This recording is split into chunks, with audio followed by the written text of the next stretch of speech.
मेरे प्यारे भक्तों, जय श्री राम। तो इसके पहले वाली वीडियो में मैं इस चौपाई तक पढ़ी थी, उसके अर्थ सहित। आज इस नए वीडियो में हम इस दोहा से इस वीडियो को प्रारंभ करेंगे। तो चलिए देखते हैं सुंदर कांड का ये दोहा। तब लगी कुशल न जीव कहूँ, सपने हो मन विश्राम। जब लगी भजत न राम कहूँ, सुख धाम तज काम। तब तक जीव की कुशल नहीं है और न स्वप्न में भी उसके मन को शांति है, जब तक वह शोक के घर काम विषय कामना को छोड़कर श्री राम जी को नहीं भजता। तब लगी हृदय बसत खल नाना, लोभ मोह पर मोह मच्छर मद माना। जब लगी उर्ब न बसत रघुनाथा, करे चाप सायक कटि भाथा। लोभ मोह डाह मद और मान आदि अनेकों दुष्ट तभी तक हृदय में बसते हैं जब तक कि धनुष बाण और कमर में तरकस धारण किए हुए श्री रघुनाथ जी हृदय में नहीं बसते। कि ममता तब न कमी यदियारी, राग द्वेष उलुक सुखकारी। तब लगी बसती जीव मन माही, जब लगी प्रभु प्रताप रवि नाही। ममता पूर्ण अंधेरी रात है जो राग द्वेष रूपी उल्लुओं को सुख देने वाली है। वह ममता रूपी रात्रि तभी तक जीव के मन में बसती है जब तक प्रभु का प्रताप रूपी सूर्य उदय नहीं होता। अब मैं कुशल मिटे भय भोरे, देखी राम कद कमल तुम्हारे। तुम कृपाल जा पर अनुकूला, ताहि न व्याप त्रिविध भव सूला। श्री राम जी के आपके चरण बिंद के दर्शन कर अब मैं कुशल से हूँ। मेरे भारी भय मिट गए। हे कृपालु, आप जिस पर अनुकूल होते हैं उसे तीनों प्रकार के भवसूल अर्थात आध्यात्मिक, आदि वैदिक, आदि दैविक और आदि भौतिक ताप नहीं व्यापते। मैं निश्चर अति अधम सुभाऊ, शुभ आचरणों कीन नहीं काऊ। जहाँ स्वरूप मुनि ध्यान न आवा, तिन प्रभु हरस हृदय मोहि लावा। मैं अत्यंत नीच स्वभाव का राक्षस हूँ। मैंने कभी शुभ आचरण नहीं किया। जिनका रूप मुनियों के भी ध्यान में नहीं आता, उन प्रभु ने स्वयं हर्षित होकर मुझे हृदय से लगा लिया। अहो भाग्य मम अमित अति, राम कृपा सुख पंज।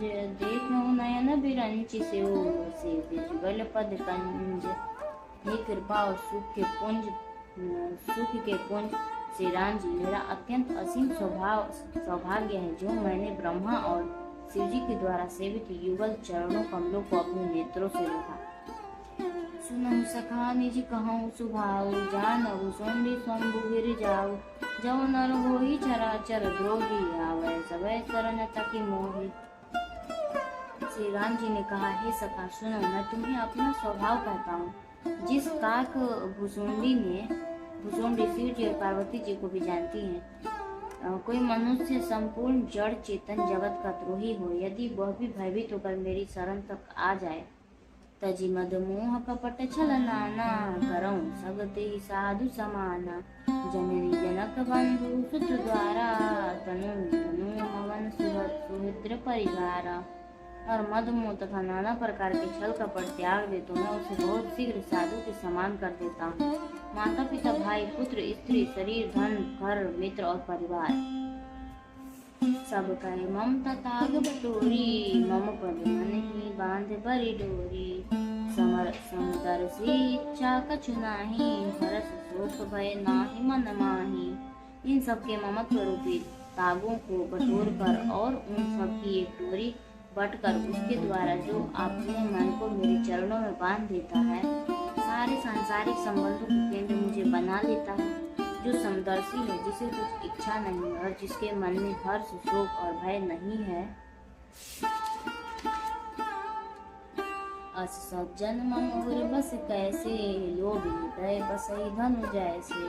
तुम सारी के संत प्रिय मोरे, धरऊं देह नहीं आननी होरे।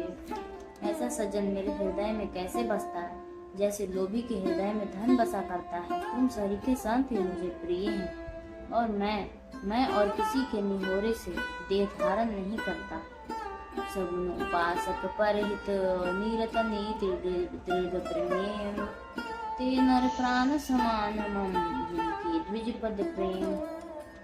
जो सगुण भगवान के उपासक हैं दूसरों के हित में लगे रहते हैं, नीति और नियमों में दृढ़ हैं और जिन्हें ब्राह्मण के चरणों में प्रेम है, वे मनुष्य मेरे प्राण के समान है। सुन लंकेश सकल गुण तोरे, ताते तुम अतिशय प्रिय मोरे। राम बचन सुनि बानर जूथा, सकल कहीं जय कृपा बरूथा। हे लंकापति सुनो, तुम्हारे अंदर उपयुक्त सब गुण हैं, इसमें तुम मुझे अत्यंत ही प्रिय हो। श्री राम जी के वचन सुनकर सब वानरों को समूह कहने लगे, कृपा के समूह श्री राम जी की जय हो। सुनत विभूषण प्रभु कै बानी, नहीं अघात श्रवणामृत जानी। पद अम्बुज गहि बारहि बारा, हृदय समातन प्रेम अपारा। सुनहु देव सचराचर स्वामी, प्रणत पाल उर अंतर जामी। गुरु कछु प्रथम वासना रही, प्रभु पद प्रीति सरिता सोबही।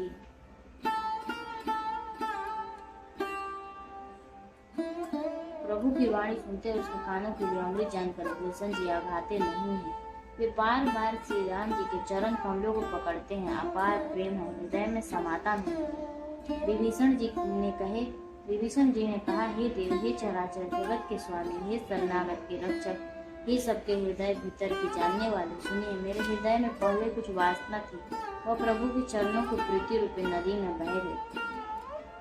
अब कृपालु निज भक्ति पावनी, देव सदा शिव मन भवानी। एवमस्तु कही प्रभु रणधीरा, मगा तुरत सिंधु कर नीरा। अब तो हे कृपालु, शिव जी को मन में सदैव प्रिय लगने वाली अपनी पवित्र भक्ति मुझे दीजिए। ऐसा ही हो कहकर रणधीर प्रभु श्री राम जी ने तुरंत ही समुद्र का जल मांगा। यदि सखा तो इच्छा नाही, मोर दरसु अमोघ जग माही। अस कही राम तिलक ते सारा, सुमन दृष्टि नभ भई अपारा।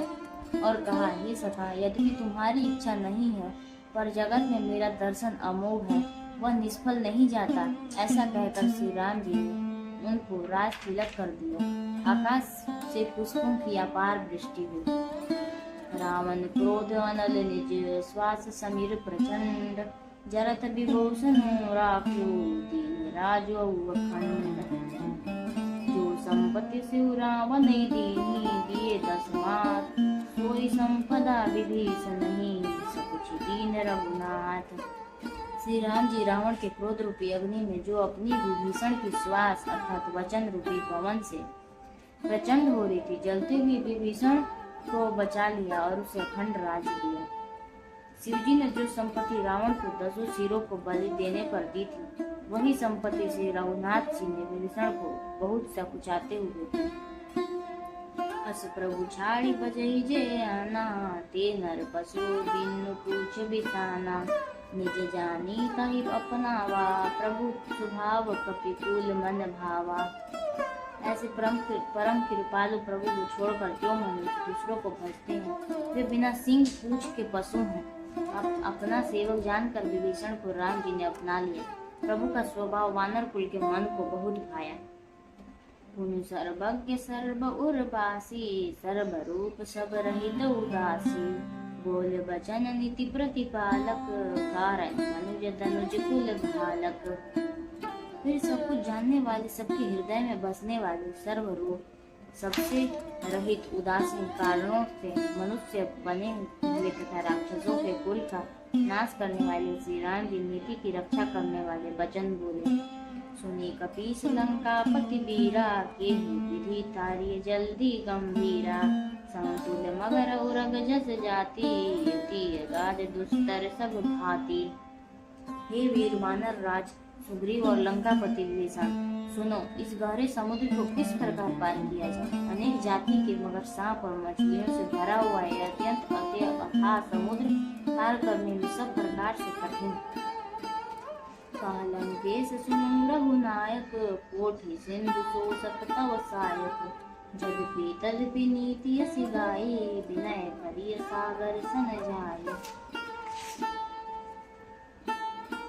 विभीषण जी कहते हैं कि हे रघुनाथ जी, सुनिए, यदि आपका एक बाण ही करोड़ समुद्रों को सूखने वाला है, तथापि नीति ऐसी कही गई है कि जाकर समुद्र से प्रार्थना किया जाए। प्रभु तुम्हार कल कुल गुर जल्दी कही उपाय विचारी, बिनु प्रयास सागर तरही सकल भालु कपिधारी। हे प्रभु, समुद्र आपके कुल में बड़े अर्थात पूर्वज है, वे विचार के उपाय बतला देंगे। तब रीछ और वानरों की सारी सेना बिना ही परिश्रम के समुद्र पार उतर जाएगी। सखा कही तुम नीक उपाय करिए दो, जो होई सहाय। मंत्र नय लक्ष्मण मन भावा, राम वचन सुनी अति दुख पावा। श्री राम जी कहते हैं कि हे सखा, तुमने अच्छा उपाय बताया, यही किया जाए। यदि दैव सहायक हो, यह सलाह लक्ष्मण जी के मन को अच्छी नहीं लगी। श्री राम जी वचन सुनकर तो उन्होंने बहुत ही दुख पाया। नाथ दैव कर कवन भरोसा, सोचिय सिंधु करिय मन रोसा। कादर मन कहूँ एक धारा, दैव दैव आलसी पुकारा। लक्ष्मण जी कहते हैं कि हे नाथ, दैव का कौन भरोसा, मन में क्रोध कीजिए और समुद्र को सुखा डालिए। यह दैव तो कायर के मन का एक आधार है। आलसी लोग भी दैव दैव पुकारा करते हैं। सुनति बिहसी बोले रघुबीरा, ऐसे ही करब धरब मन धीरा। अस कही प्रभु अनुज ही समझाई, सिंधु समोय समीप गए रघुराई। यह सुनकर श्री रघुवीर जी हंसकर कहते हैं, ऐसा ही करेंगे, मन में धीरज रखो। ऐसा कहकर छोटे भाई को समझाकर प्रभु श्री रघुनाथ जी समुद्र के समीप बैठ गए। प्रथम प्रणाम कीन सिरुनाई, बैठे पुनि तट दरब डसाई। जब विभीषण प्रभु कहीं आए, पाछे रावण दूत पठाए। उन्होंने पहले सिर नवाकर प्रणाम किया, फिर किनारे पर कुश बिछाकर बैठ गए। इधर ज्यों ही विभीषण जी प्रभु के पास आए थे, त्यों ही रावण के उनके पीछे दूत भेजे थे। जय श्री राम। मेरे प्यारे भक्तों, आज की वीडियो को यहीं तक रखते हैं। कल मैं इस दोहे से इस वीडियो को फिर से प्रारंभ करूंगी। तब तक के लिए आप मेरे चैनल पर बने रहें। मेरे चैनल को जरूर से जरूर सब्सक्राइब करें और कमेंट में जय श्री राम लिखना ना भूलें। जल्द ही हम ये सुंदरकांड का पाठ समाप्त करेंगे। जय श्री राम, जय हनुमान।